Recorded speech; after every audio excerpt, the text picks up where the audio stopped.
So you bought a bunch of land that's useless, but it has a bunch of black oozy stuff seeping up through the ground? Yeah, we bought a bunch of it. What are we calling the black oozy stuff again? We're calling it oil. Here's the thing, you can't actually use it straight out of the ground. You have to build these massive refineries. It's gonna cost like billions of dollars. You have to superheat it to like 700 degrees. It breaks it down into a bunch of different components. It's a whole elaborate process. Oh, okay, and after all that, how's the power density? That's pretty good. It's about the same as second generation lithium batteries were. Maybe a little bit better by weight. So what would we do with the oil? So the engineers have built engines. So there's thousands of little parts and pieces that then generate small explosions within it that then propels the vehicle. Would that be efficient? Oh, no, not at all. The laws of thermodynamics say that even after a century of R&D, at best we'll get 25% efficiencies. And the other 75%? Into the air as waste heat and toxic fumes. We put some filters in, but even with those, you'd still probably see 8 or 9 million people die prematurely each year. Kids in cities would get asthma and cancer at higher rates. And how would people refill these vehicles? I mean, right now you just plug in wherever you park.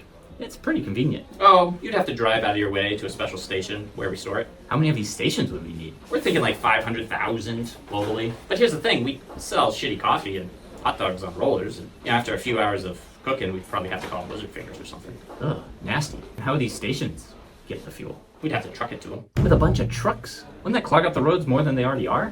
Oh yeah. We'd need hundreds of thousands of tanker trucks driving billions of miles each year.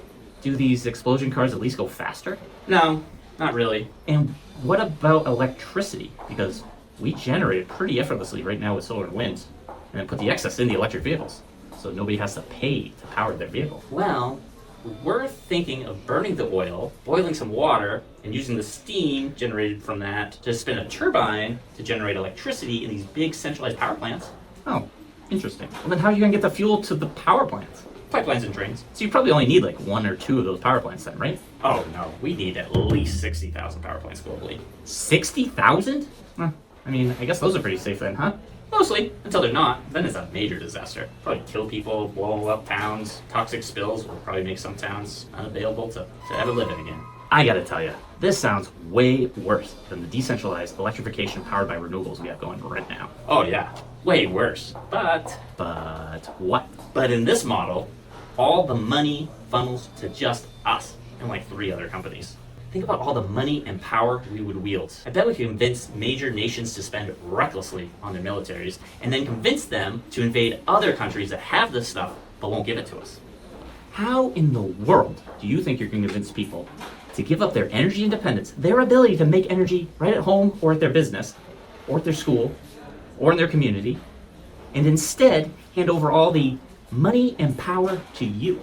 Well, yeah, most people won't go for it, but we think we could convince like 30% of the people. You mean the mouth breathers? Yep, the mouth breathers. And we convince them that the government is using solar panels to make them gay. Yeah, they believe that.